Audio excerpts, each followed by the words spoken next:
What is up, everybody? Welcome back here to the Royale YouTube channel. We're talking college football today, and we're diving into our Reading the Room series. We really like this series. I like diving into these guys. And today we're taking a look at the Georgia running backs. And I'm going to tell you right now, this is one of the more talented groups out there in the SEC, actually in all college football. I think that they're an incredibly underrated group and one that could be one of the deepest rooms in the country if they stay healthy. But let's dive into what that offense looked like last year. Scoring offense was just under 40 points per game. They were number 5 in the country there. Total offense, just under 500 yards per game. They were number 6 in the country. Plays per game, though, efficiency metrics, not amazing, right? Plays per game, 59th. Passing attempts, even with Carson Beck at quarterback, 63rd, 68th. And then on the other side, when you're thinking of rushing percentage, so rushing statistics, rushing attempts per game, 61st. Run percentage, 66. There's a reason why they went and got Trevor Etienne in the portal. But at the same time, they did average 5.3 yards per rush, which is now top 10 in the country.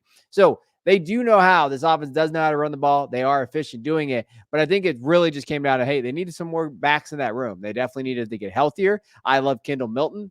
I love Dejon Edwards and those guys. But I'm going to tell you right now, this running back room is much more talented than they were last year. Now, who runs their offense? That's Mike Bobo. And I know Georgia fans have different opinions on Mike Bobo. I've heard them all. But really, what do you expect? If you're not a big Georgia fan, if you don't know what's kind of in that backfield, or in that offense and what he does, underrated passing attack. I think Beck got better last year. I mean, people need to remember that was his first year starting. I thought he improved at times, and I think that they definitely pushed the ball downfield last year. I think play action is going to be a little bit bigger this year, especially with that running back room. They have an emphasis on athleticism. Bobo's going to, he looks for those athletic players. He likes those athletic molds and types out there, and you're going to see that. And then from an efficiency standpoint, he wants them to be efficient. And I think you saw that for the yards per rush and everything there. And I do think just to understand kind of what he's looking for, they were still top 20 last year in rushing yards per game, even though they dealt with kind of the inconsistent running back room. That just tells me that they want to run the football. They had another 193 yards a game last year. You're going to see them run the football probably more this year, even with Carson Beck as being a Heisman candidate. I do think that that's why they went out and really shored up that running back room. Now, when you're looking at their projected depth chart right now, it has Trevor Etienne at running back 1, Roderick Robinson at running back 2, Branson Robinson 3, Cash Jones, I threw him in there, and then the freshmen, Dwight Phillips, Chauncey Bowens, and Nate Frazier, who we're going to be getting into. But let's get into the running back room. So first guy up, Trevor Etienne. Florida transfer, and that's where those 4-star comes from a transfer perspective. He actually did come in as a 3-star in high school, but I think from a transfer, hey, they like him, right? So at Florida the last couple of years, over 700 yards rushing, 6 touchdowns, 8 touchdowns, so 14 touchdowns. Receiving, so we saw definitely some receiving improvement last year as a sophomore out there in Florida. It's hard to really dictate what he was at Florida just based on how bad that team has been for him that he's played with, especially last year's squad. But from just a prospect perspective, what does he do well?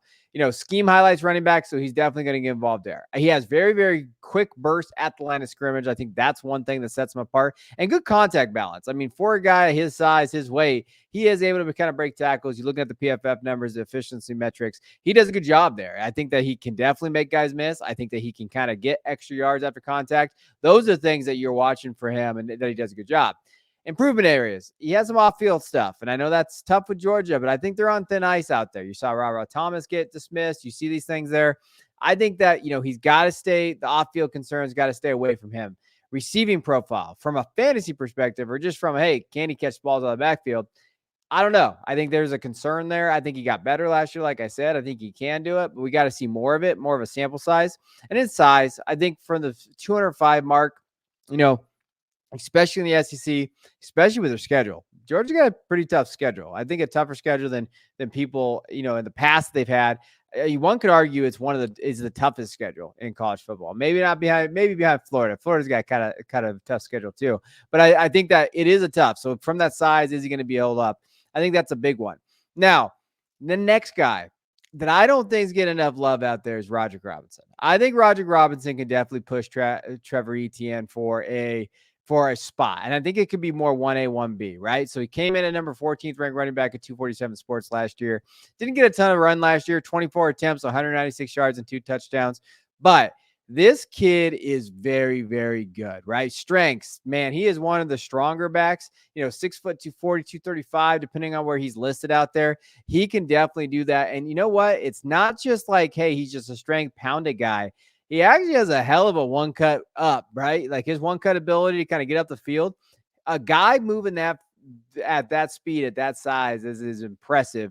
And he can do it. He one cuts and goes very good north south downhill guy. Definitely going to lower the shoulder, definitely going to make defenses feel like he's there. I think he's a perfect complement to ETN. I think they are going to have a very, very good 1A, 1B, lightning thunder type complementary back status. I love both of these kids, but I think Rodgers getting slept on a little bit. I think that people are forgetting how good he is. From an improvement area, lateral agility at that size is always tough.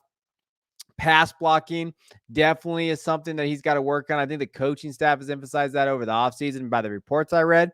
And then receiving production too, right? He didn't really have that either. So that's the question is, are they going to get these guys involved? Who's going to be that receiving back? Is it ETN? Is it Robinson that we've seen in the past with Georgia running backs? What's Bobo going to do? How's he going to scheme that up? I think that's a big, big question mark kind of coming into it when you're looking at it. Now, next guy, Branson Robinson came in as a very, very highly touted recruit out of Georgia when you're talking about kind of where he was coming at. 2022, people were excited about this kid last year, right? So in 2022, he had that 330 yards, 3 touchdowns. Then he missed all last year because of the injury. So he was out for the year. He is back now, right? And I think, they call him Mini Chubb. I think that's what the Georgia fans out there call him just because of his size and everything there. He's a very solid back, if he's healthy. I think the biggest question mark is just, is he going to be healthy? I think that's the one thing when you're thinking about him coming back off that injury that he had.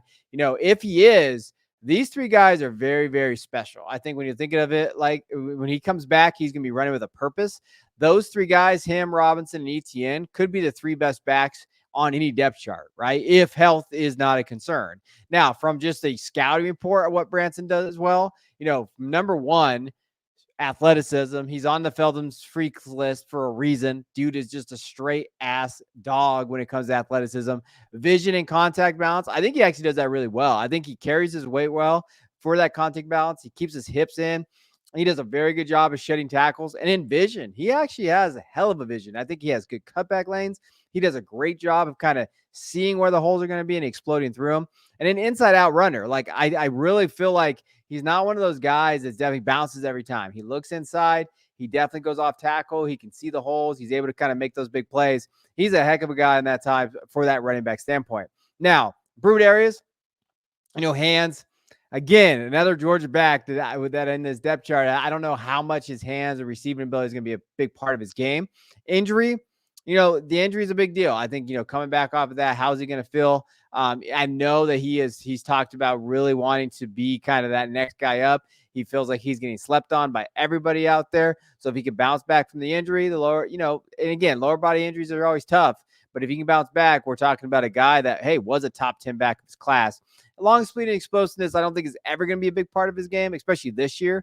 You could definitely see him coming on maybe possibly next year if he comes back to Georgia or however that looks, maybe go somewhere else. But if he can kind of get some run there, I think he's going to be just fine. Now, next back, Cash Jones, just want to throw him in here. He's just the glue guy, right? No stars and on 3, 2-star guy, 247 sports, 6 foot 181. Doesn't really have a receiving profile. Did catch a touchdown last year. So shout out Cash Jones because of that touchdown. But other than that, I don't know. When you look at him from just the prospects, I did kind of dive into his tape a little bit. Versatility, I think that he can, get moved around a little bit. Athleticism, he does have that. Big playability, he could, or Olay ability, however you want to put that. I put that just his ability to have that athleticism, versatility there.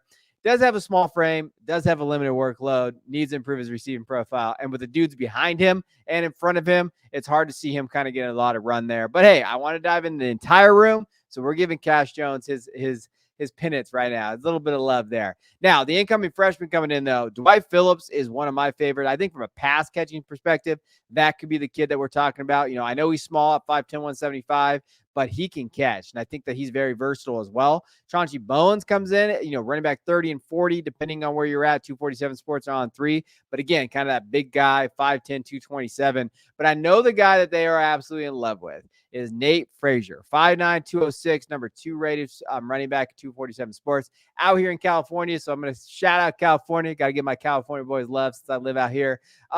But I mean, he's just decisive, full speed, able to do that, home run guy. I know they talked about him being a home run threat. He can score anytime he touches the football. That's huge there.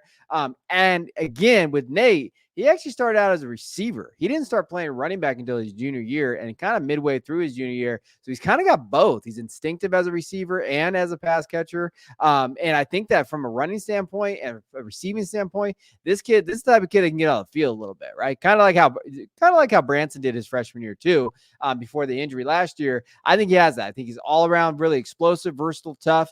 That's the kid, Nate Frazier, you got to listen for as we kind of dive into it. I know he has a hell of a group in front of him, but if Nate Frazier gets out there early, he can definitely make a noise. Overall, when you're looking at this room, like I said, I think that this could be a top 5 backfield in the college football, maybe top 3. I think they're extremely talented. I think the player to watch, I think the player with the best pro potential is Roderick Robinson. And Branson. I think Branson's up there too, but the injury kind of makes me nervous. I think Roderick's going to make some people like aware of who he is this year. And it would not shock me to see Roderick being the running back 1 from a statistical standpoint. I like ETN, but I think Roderick maybe comes out and kind of dominates that backfield. And they say, hey, wow, Roderick Robinson is the dude out here. ETN's more of that change of pace guy that we really like. But shout out Roderick. I think Roderick's my guy going into the season that maybe can make that big impact for the Georgia Bulldogs. But hey, they're going to be absolutely loaded. This team is absolutely loaded. Shout out to Kirby Smart. He's recruiting like a madman out there. So excited to see what he's doing. Georgia fans, let me know in the comments. What do you think there? Where do you think you guys are at with this running back room?